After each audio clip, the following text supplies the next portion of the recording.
Much easier to Yeah. accept something rather than build something. Yeah, it is, because there's just a sickly sweet satisfaction. Yeah. There's almost a smugness in it. Like, Yeah. there's a smugness in nihilism of just like, well, it doesn't matter. And it's like you're using this as a way to kind of prop up your own superiority that you can get, that nihilism can give you, that I just don't love. I just don't agree Yeah. with, Yeah. because like the idea life is impossible in space, life is impossible in nothingness. I would agree. And like for me, my main concern is, that's why I loved Princess Mononoke when we talked about Mononoke, Mhm. was the god of the forest wants us to live. Yeah. Life is the point. Life and the living of it is the most important thing. And you can't do it in a vacuum. And nihilism is this vacuum.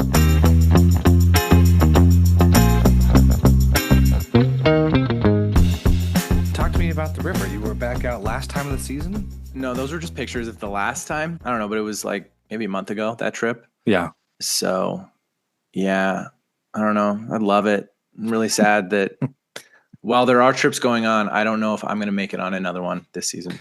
Was that all still with that same group, the Yeah, veterans so and stuff? I volunteer with the National Ability Center, who does Okay. adaptive recreation for veterans, blind, deaf, paraplegics, amputees, making recreation accessible.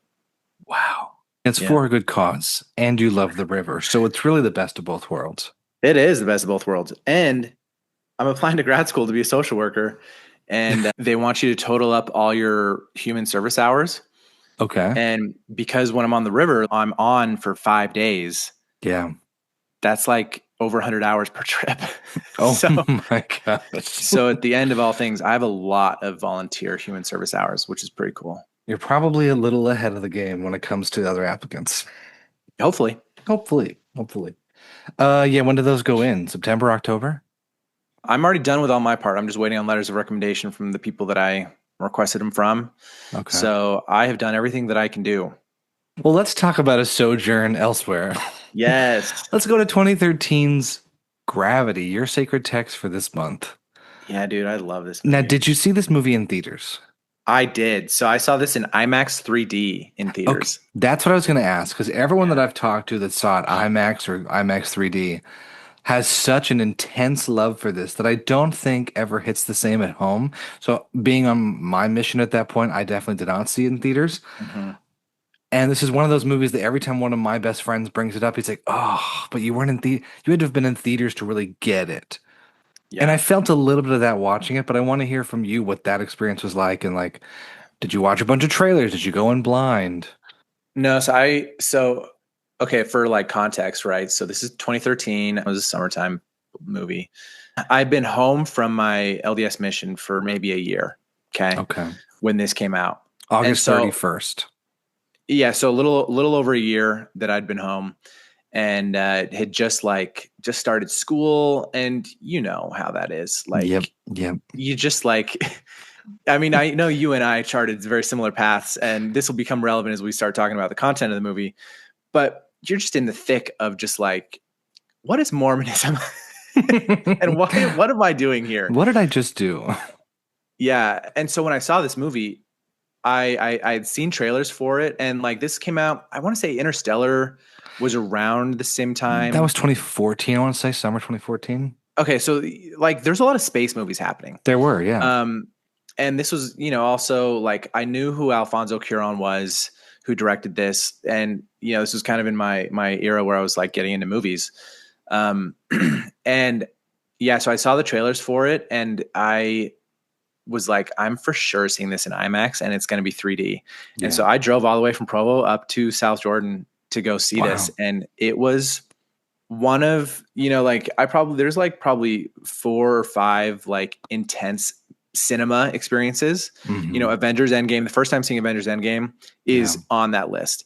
Interstellar IMAX, Gravity IMAX 3D is unparalleled. It was like almost going to see like a Hubble 3D documentary, where it's just like in the scope and the scale, but then you make it a movie and you make it cinematic with the music and the acting and stuff. And the 3D scaling, it was, because there's like 2 different kinds of 3D. There's the 3D that's like, oh, things are popping out of the screen at you. Yeah. And then there's the other 3D, which is the 3D gives it depth, and things are things have like real depth. And I know that I want to say they filmed this with, it wasn't like a post 3Dification.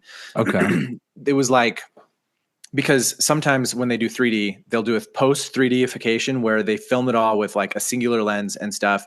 And then sometimes they'll film it with two rolls of film and two lenses that are like eyes looking at things. Oh, wow.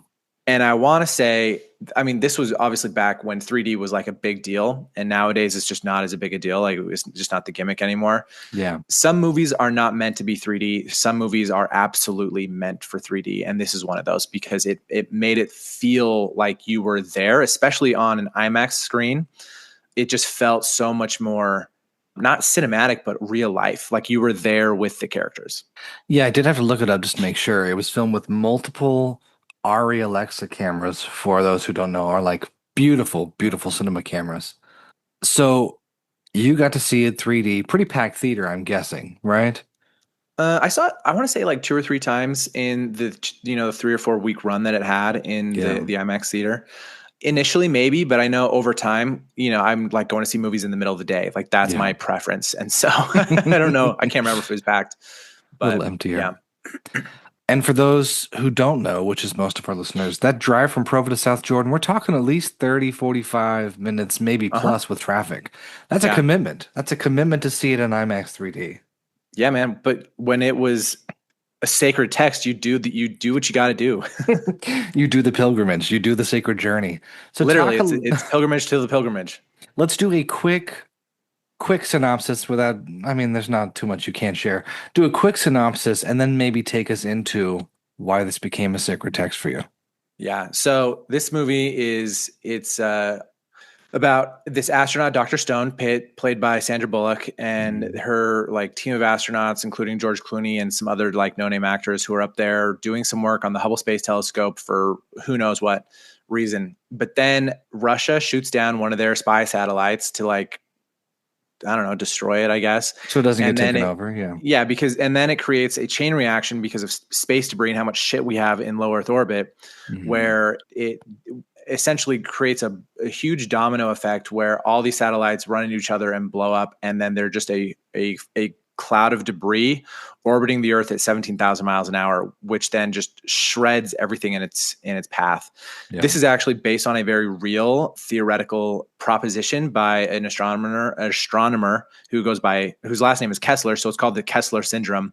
And it's a very real potential thing that could happen, which is we pack low Earth orbit with so much stuff and we lose track of where things are, that satellites run into each other, which creates a massive debris, which then runs into other things. And then it just like creates a cloud of debris that orbits the Earth, which prevents us from ever being able to take off again. Yeah. And so that's kind of like the inciting incident. And then you get Sandra Bullock and George Clooney who get removed from the space shuttle because it blows up, and then they have to find their way to space station, and ultimately trying to find their way back to a Soyuz capsule that can take them back down to Earth. And that's the plot of the movie. Is they're racing against time, against the lack of oxygen running out in their suits. They're racing against debris, hurtling around the Earth at 70,000 miles an hour, and like the failing space stations around the Earth in this catastrophe. And it's a fantastic movie. Well, and let's say a couple things here, just so listeners don't get confused, as many people get confused. Sometimes when we see a movie with space, everyone goes, "Oh, sci-fi." But like that's such a weird broad brushstroke that doesn't really fit here. So like Alfonso Cuarón specifically told the BBC, he's like, this is not a science fiction film. It could definitely happen, but this movie is truly, as he says, a drama of a woman in space. Space is the setting, not the feature of everything, you know? And I think that if someone writes it off as, oh, what a cool sci-fi movie, it's really kind of missing out on the internal nature of the entire movie and how personal it is, which I'm going to guess is why you loved it so much. Yeah. I mean, this movie is like, you're right. So here's a thing about me, and something that shows up in a lot of my sacred text movies. I love a journey. Yeah. I love a journey movie where we start in one destination and the whole point of the movie is to get home, is to get somewhere else. And the entire plot is just how do we overcome obstacles to get there? And in this movie, like there's a lot of external obstacles, but the ultimate obstacle that Dr. Stone has to overcome is her own internal obstacles Yeah. to wanting to go home. Yeah, because obviously we're not going to spoil much, but it's a 10 plus year old I mean, movie. yeah, we're going to talk about it. The trailer really made it such a like compelling watch, even though I didn't watch it for so long. Of she's on the control arm of the Hubble Space Telescope as the debris hits, and she gets knocked off and just starts spinning through space. It's like a Mhm. total freak out. And for those who have that phobia, I apologize. This is not your movie because the No, it's not. vastness and scary nature of giant open space is ever present in this movie. You're like, at any moment, Yeah. she could miss something and just be twirling off until she dies. Yeah. Okay. And they show some, honestly, like a little bit gruesome bodies of some of the other astronauts who are not so lucky. And you're like, oh, there's a Yeah. hole through that man's face. Yeah. That's scary. Like, oh, the vacuum of space is absolutely ice cold freezing. I guess take us back to the very beginning, though. Tell me what you think about the entry card of like, in space, there's no sound. Hmm.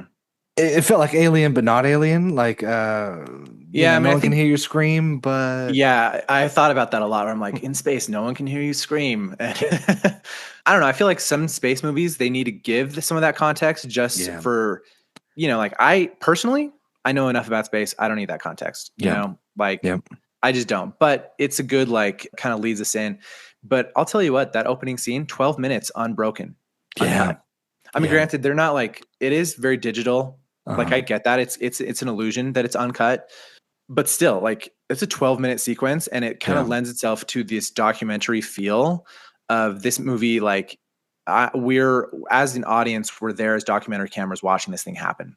yeah, And the first 12 minutes, it begins with the I love this scene so much. And what's so funny is I taught Sunday school in that ward that we were in, yeah. and I taught a lesson on like fear or something, and I played 10 minutes of this to open the lesson. And I said, now you guys have felt fear. Let's talk about it. But it begins with just kind of this radio chatter of like George Clooney's, radio chattering with like people, or with Houston. And then you get the ISS and the space shuttle coming into frame. And then we are with them and kind of like watching what they're doing with the Hubble Space Telescope. And Yeah, then we kind of get this radio chatter. They're like, oh, the Russians decided to shoot down one of their spy satellites. We'll keep you posted on that. And then all of a sudden it becomes an emergency. And it's like, uh-oh, this is actually a problem. Get back to the shuttle, blah, blah, blah. And then we watch as like debris flies past, which means 17,000 miles an hour. That's like faster than a bullet, by the way. So like, it's catastrophic. This cloud of debris comes through, shreds the Hubble, shreds the space, or the space shuttle, yeah, and just sends all these astronauts flinging and spinning off into space. And obviously, it kills a couple of the astronauts, and it kills the astronauts that are on the ISS. But then Jordan Stone, Sandra Bullock's character, literally gets hurled out into the great abyss, and she has a little panic attack. And we're there with her as she's like struggling to breathe and panicking, and just like, it's very visceral. It's an intense yeah. thing to watch. And as someone who's like, maybe experienced a little bit of panic attacks, or for people who have I genuinely had anxiety and experienced panic attacks, it is viscerally well done. Yeah, I was surprised. The critic in me at a certain point was like, this is just a lot of Sandra Bullock's exasperated breathing in this movie. Like, good Yeah. God. I mean, you're not wrong. Her in the booth with very little. There's many points where it is so CGI as it must be because we're not shooting in space. Mhm. It's so CGI, and there's like a little CGI astronaut going all over the place. I'm like, this is almost like an animated movie for some of it because there's just so much computer Yeah. animation going on. And then there's her in the VO booth just, and I'm like, oh, guy. But she does a great job. Like, she does Yeah. a great job at selling, oh shit, we're in space. I might just die. I guess it's interesting to me. Did you pick out the first few times watching of like what Alfonso Cuarón was saying with the characters and character names and her being Stone, like Rough Stone Rolling Stone on a Journey, or Kowalski being like the second most popular surname in Poland? It's an extremely common name, like the Common Man. Did any of that stick out to you, or is that just for No, Film it didn't. Bros Like, later? you're just telling me right now. I was like, even before we started, I was like, what are their names? There's not Sandra Bullock and George Clooney. What are their names? I am terrible with names in movies. People are like, oh, which character? I'm like, I don't know, play by this actor. Like Yeah. it never sinks in for me either. So I had to do some digging to be like, oh. Oh, that's intentional. Oh, okay, got it. Um, but you talked about the theme of the journey, the story. Yeah. I guess take us through what hooked you so much about this journey and story. Yeah. So, I mean, I already kind of mentioned this that when it came out, I was fresh at BYU, fresh, Yeah. like not fresh, but like a year plus off my mission. And like at that point in my life, I was beginning the journey of deconstructing and walking away from Mormonism. Yeah. And for me, this movie is an encapsulation of what that experience was like for me. Yeah. And like really high level, that's why it is a sacred text. And honestly, that's why I love journey movies, but that's why I love this one specifically, is because I think that Kowalski and Mhm. Dr. Stone are archetypal characters where they can represent different aspects of yourself. Like it's not that I am Dr. Stone in this movie. It's that Dr. Stone represents an aspect of myself. Kowalski represents an aspect of myself. The Hubble, the space stations all like represent aspects of myself. Mhm. And this movie like is for people who aren't religious or who haven't like grown up in a high demand religion or like, come away from an experience like that, it's hard to understand the intensity of what a faith crisis looks like. And this movie for me is a really good visual cinematic metaphor for what it was like for me. I don't know for everyone, but for me, this is what it was like. Yeah, it's interesting because through these journeys, it can be quite isolating, even when you think you're done Yeah. with it, or at the tail end, or reaching Earth Mhm. again. And I do feel that with Dr. Stone here is that throughout the entire way, she doesn't get a lot, if any, discussion, great conversation after a certain point. It's very much her journey all the way through, even to the bitter end and finding her redemptive arc. And I do feel like you're saying, that is oftentimes faith journeys and other journeys in life of Yeah. you think at the end maybe everyone will give you a big group hug, and that's not usually the case. Now you have resilience, but you're still alone. You're still alone. We're definitely spoiling the movie because it's a 10-year-old movie. Like, we're going to spoil it. Yeah, we're gonna spoil it. We're going to spoil it. So, I mean, Everyone can just basically, pause right now and come back and after they've watched it if you come haven't back after yet. you've watched it or use this as a Or just reason to go watch it. we like to see how it plays out. That's human Yeah. nature. All right, go ahead. I think if I was to unpack some of the symbolism in the movie, we start off, Dr. Stone is attached. Yeah. She's attached to the space shuttle. She's attached to this mission that she's got, and it gives her structure and it gives her stability. And then you've got Kowalski, who's out there free floating around, just kind of flying around, you Yeah. know? And there's a really important part of this whole sequence when her world, to me, the attachment is about a worldview. The space shuttle is a worldview. And it's the thing that's giving her structure and stability and security in her spacewalk. Then it all blows up, and then she starts, Hmm. which is an experience that we've had before, where Yep. like where a chain reaction, somewhere something happens and a chain reaction happens, and then all of a sudden you're you're off you're off structure and you're spinning and you don't know how to orient yourself because you've only known the safety and security of this place, and you're like flailing about. And then you get Kowalski, who's like detach, like you have to, and like Yeah. that's the word he uses, Yeah. is like you have to detach yourself from this thing so that I can come and get you. Yeah. And like as like an opening salvo to the journey, like that is so important. And I love that the poster says, "Don't let go," and the whole thing is about letting Letting go. go. Yeah, it is. Yeah. Cause then you get Kowalski comes out there, he flies out there. I mean, you can ask, you can do all sorts of metaphors with him, like is he the Yeah. true self, like what's going on? But he's free floating, he's got the freedom of movement, he's got the calm under pressure. He flies out there, he's able to get her and fly her back and ground her a little bit more. And then they move over to the ISS. And then in that process, which is the International Space Station, and then in that process, so they're headed to a new structure, a new security, a new worldview. And then in the process, she loses her connection to Kowalski. Hmm. She is like about to asphyxiate, and for whatever reason, she has to let go of him. And she has to and he is like, well, it's not up to you. And then he lets go of her, and then he wanders out into space. Yep. And then she has to get into the ISS, and then the ISS breaks, Yeah. and then Fireball. so she's just never safe. But I mean, so that's kind of what this movie's about. It's like, it's about moving from safe place to safe place to safe place, Hmm.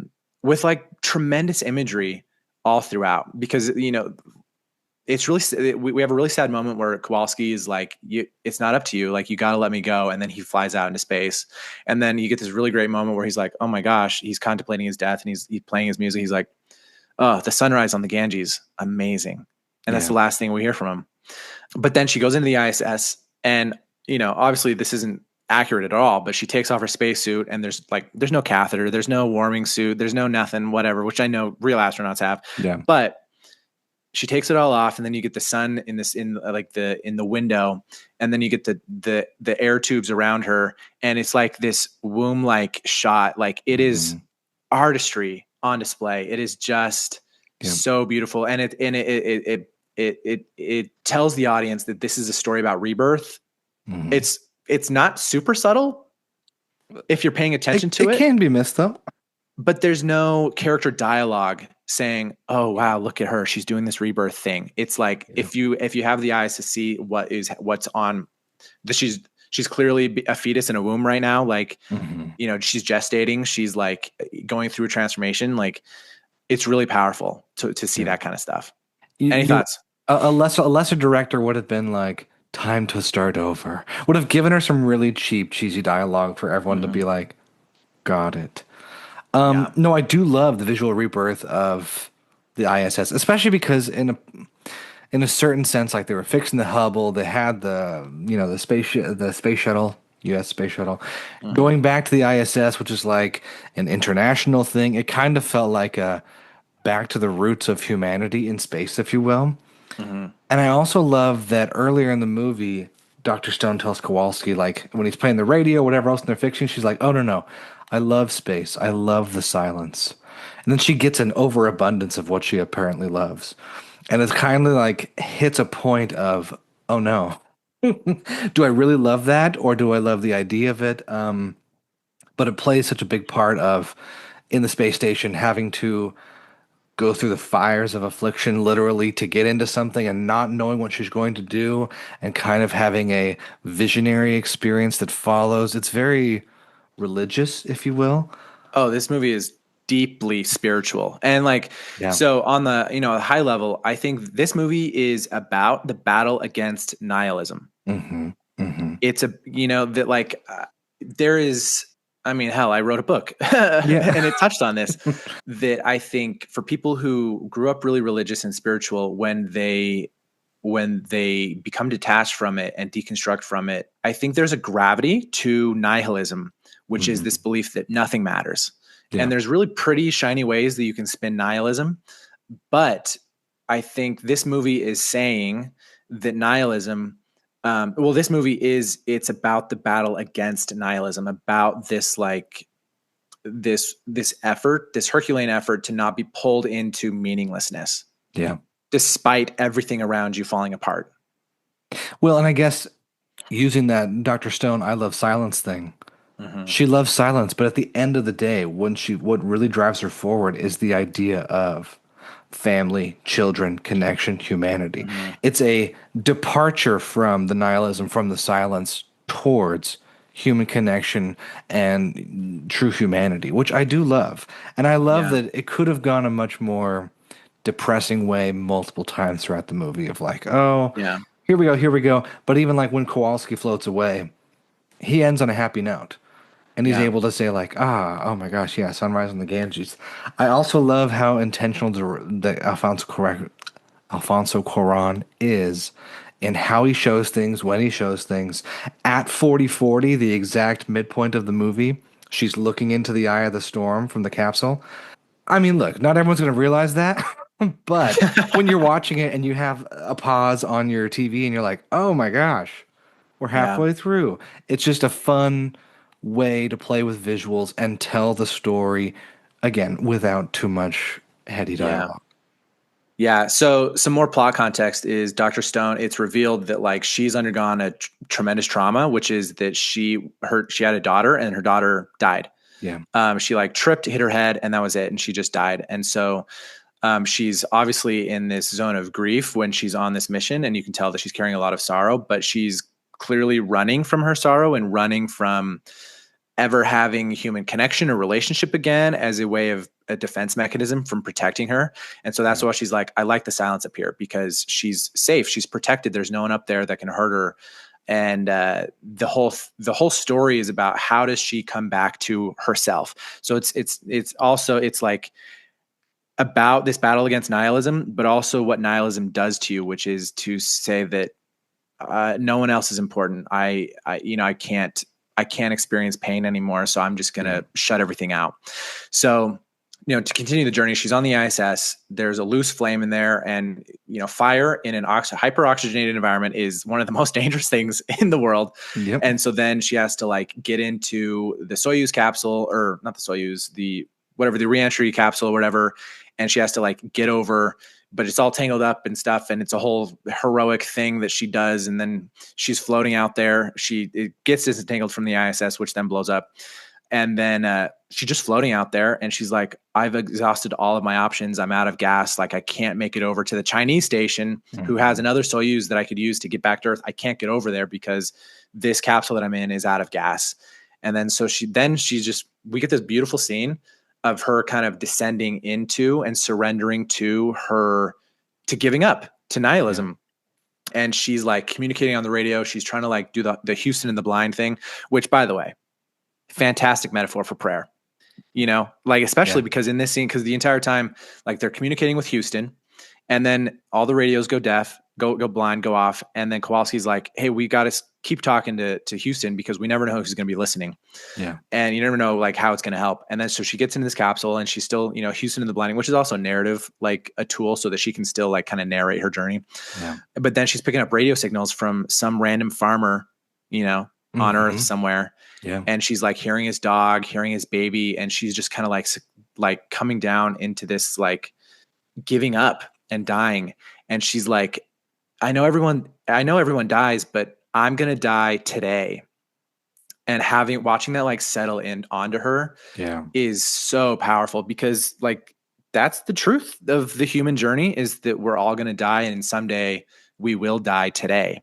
And it will be over. And like, I think, not just in a literal sense, but also in a spiritual journey sort of sense, this kind of dying before you die. Because in a moment, like this is her accepting her own death is a version of her dying.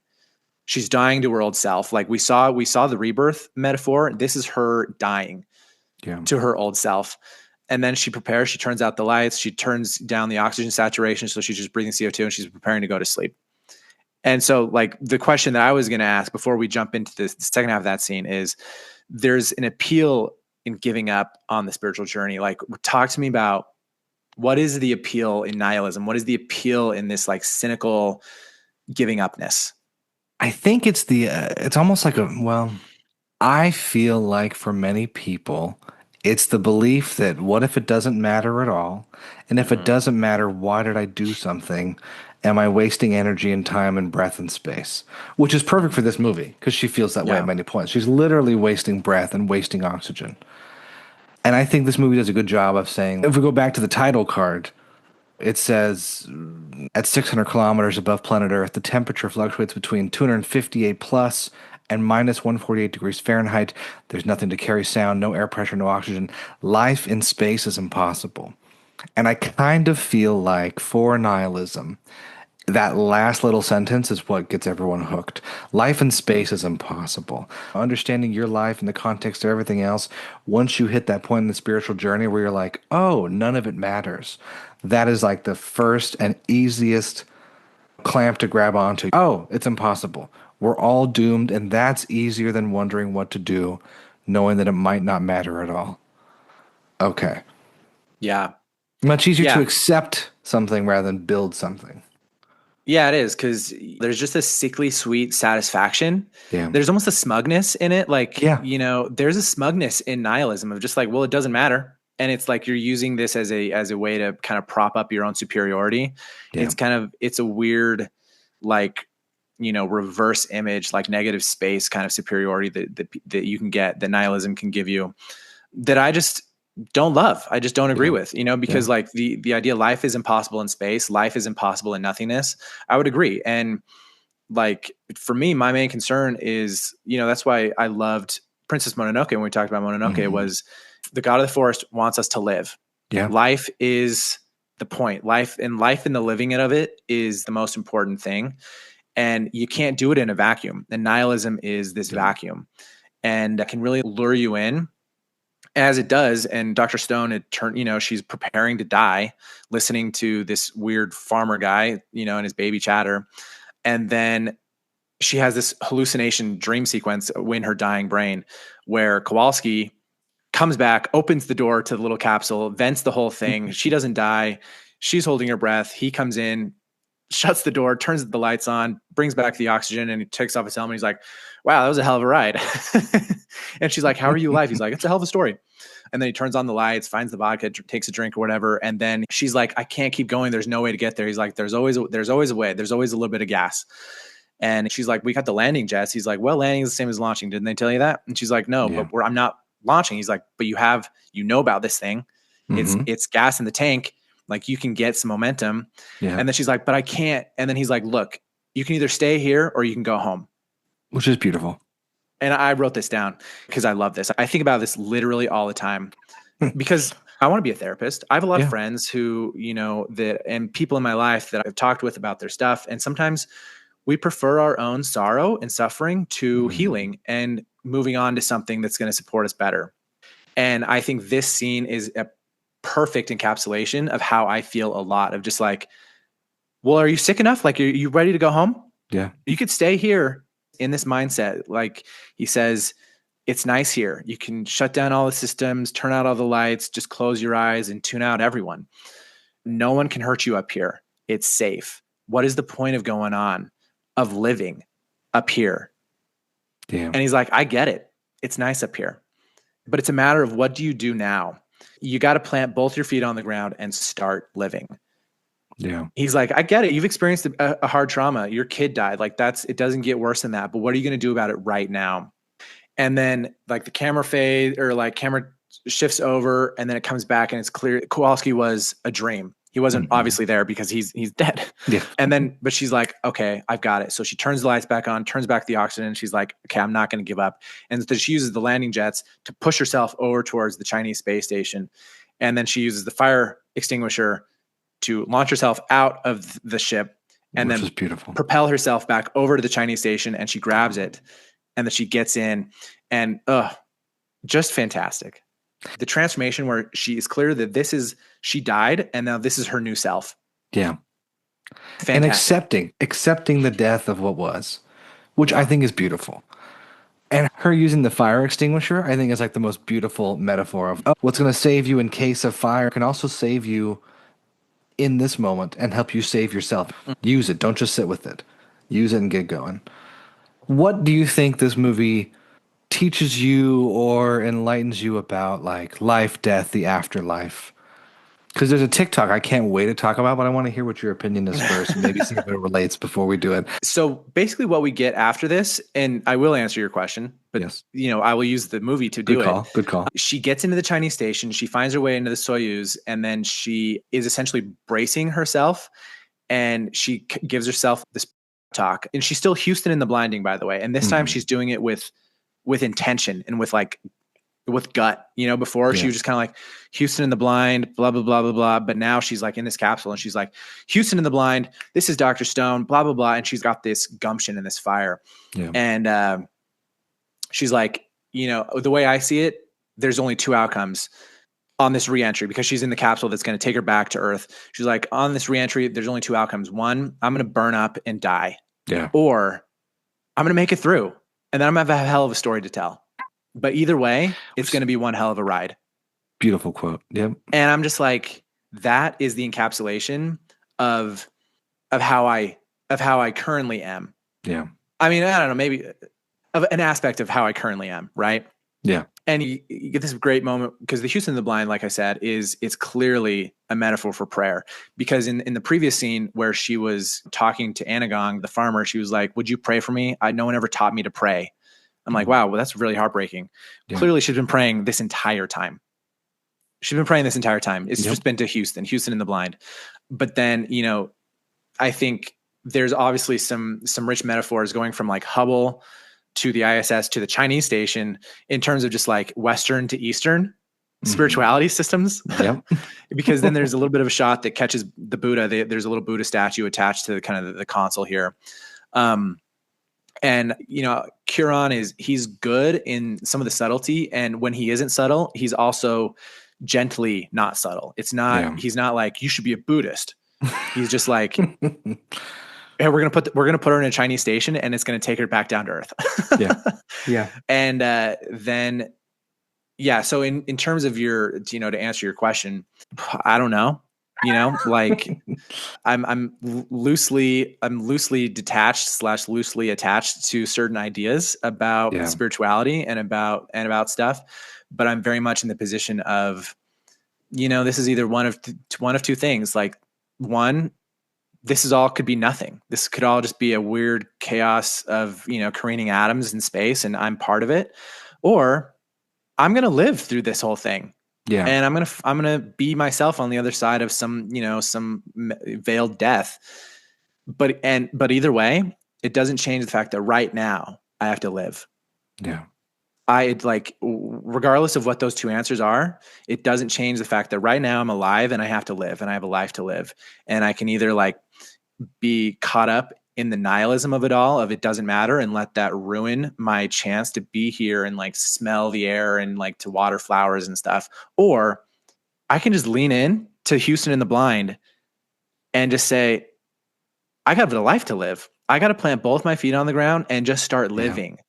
And who cares about this nihilism stuff? Like, who knows? Maybe it is true.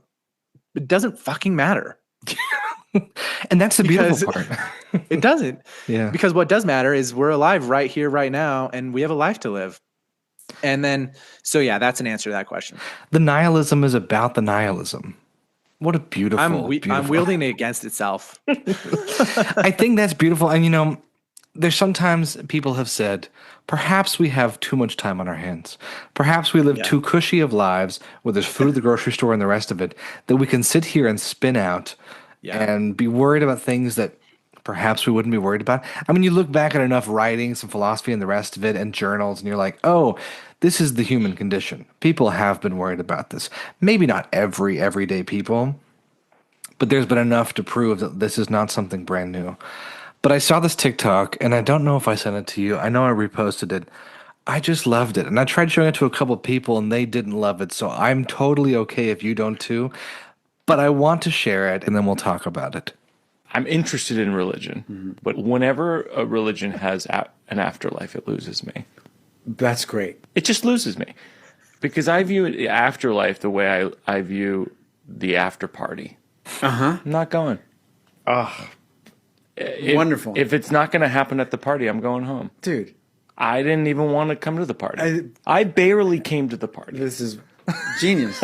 I think a lot of people might agree with you. Really? Yeah. The follow-up is, when you get kidnapped, you're never supposed to go to a second location. That's great. That's how I feel about after parties. It's the second location. Yeah.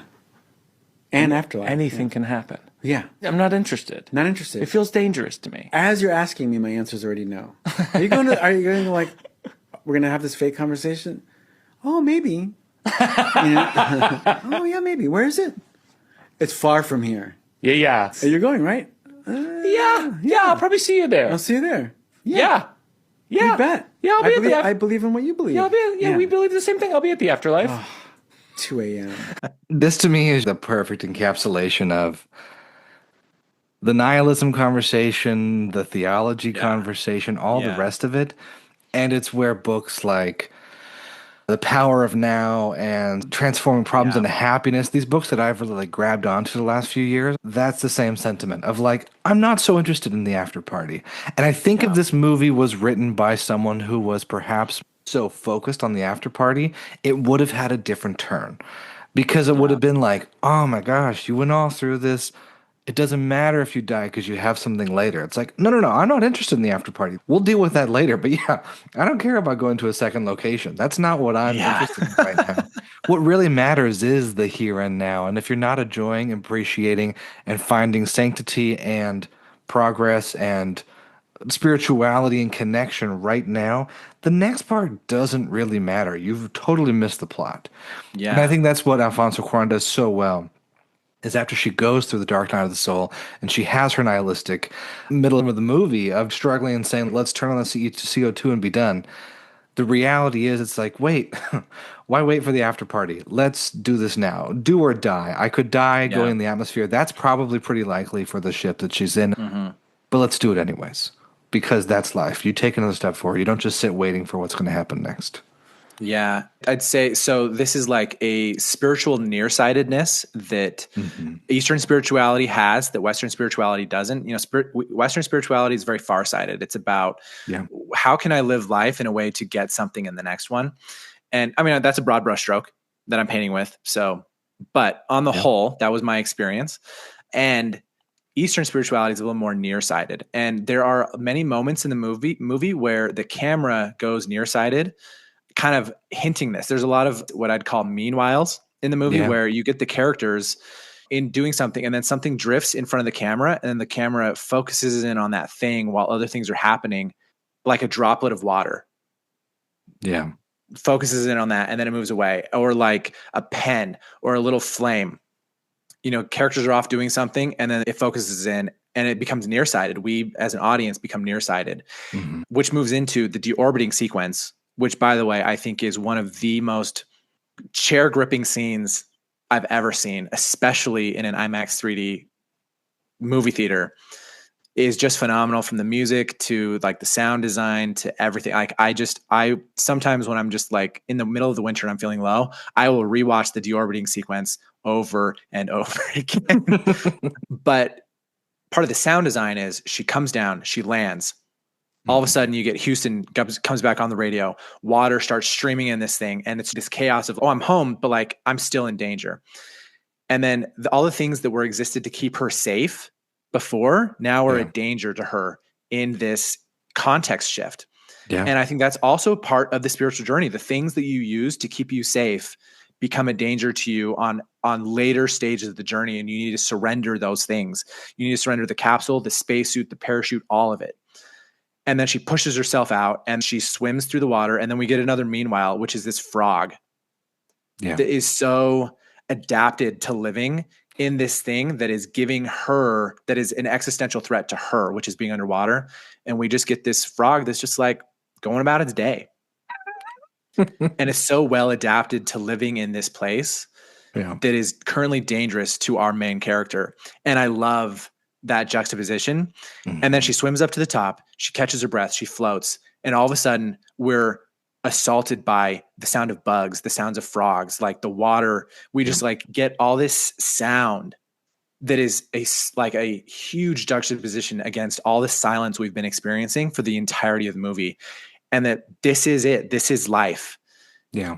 And we're just surrounded by it all of a sudden. And like, for me, my personal journey of going from something that was very detached, very like in orbit, very in space, I found my way back down to earth, and earth is my ground. And like, I'm a very earth-centered kind of spiritual person where life and the living of it and the birds and the bugs and the frogs and the chirping and like the water and the sorrow and the sadness of like being alive here on earth is the point and purpose.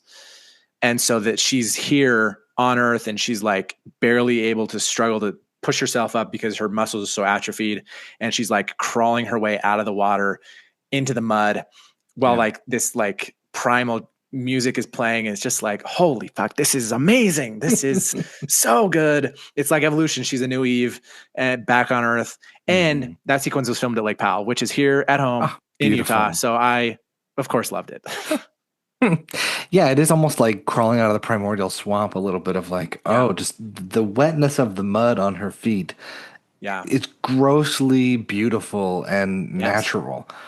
This reminds me a little bit of on a vacation, my wife was like, I can't stay at this Airbnb. And I was like, why? It's it's just pure quiet. And she's like, it doesn't feel alive. I can't be here. And it was weird because like we were like out in the countryside and she's so used to living in the city, to her it just felt like devoid of life. And I thought that was strange. I'm like, oh, it's beautiful. Yeah. But on the flip side, sometimes when it's quiet in the city, I'm like, where are the birds? Where are the stuff that I'm used to from time in Utah or in North Carolina? It's like hearing all kinds of cicadas and crickets and all the rest of it. It's the same kind of thing of like, she loved the silence so much in this movie, Dr. Stone did, that now hearing all this is like a giant orchestra of life, of guess what? This is what you came back for. Yeah. Yeah, it is very Eve-like. I liked that kind of, and again, the water. I was like, is this another birth coming out of the water? You know, like the human emerges. Oh, definitely. Yeah. Beautiful. And a great end to this movie for sure. And I'm glad they didn't do more. I'm glad it wasn't like, here come the soldiers, here comes the parade. Oh Helicopters, my gosh. like Don't give us TV cameras. Don't give us any of that. I don't want it's that. human. And she has no idea what's going to happen next, and that's okay. She's in her that's tank fine. top and undies. Okay. She survived. She's going to She's a survive. Lake Powell. She's chilling. She's a Lake Powell. She doesn't need anyone. She doesn't need anyone. Yeah. So that's why I love this movie. It's a sacred text for me. Return to it over and over again because it's a metaphor for the spiritual journey. And, you know, if you can learn how to like read things symbolically, it becomes really powerful. Like, especially just that last moment where the things that kept you alive are the things that become dangerous to you later on. Like Alfonso Cuarón clearly has like gone through some shit in order to put this stuff on the screen. Oh yeah. In fact, the Buzz Aldrin was like, the VFX were amazing, and I hope this gets everyone more interested in going back to space because the reality of the zero gravity shown is what I experienced. That's a really nice recommendation. Yeah. And just some accolades. Of course, it's got like an A- on some sites, 96% Rotten Tomatoes. Everyone loved it.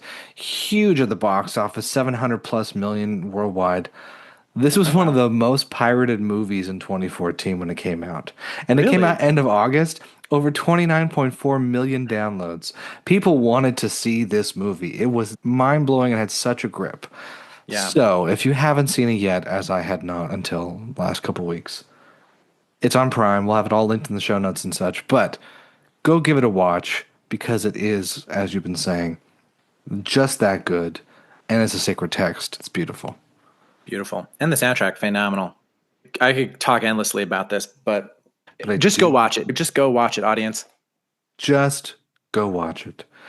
Thanks again for giving it a listen today. Yeah, go watch it. We'll have everything linked in the show notes. And we'll be back next month with another Sacred Text episode. And of course, another episode from us next week. Until then, watch good movies and TV.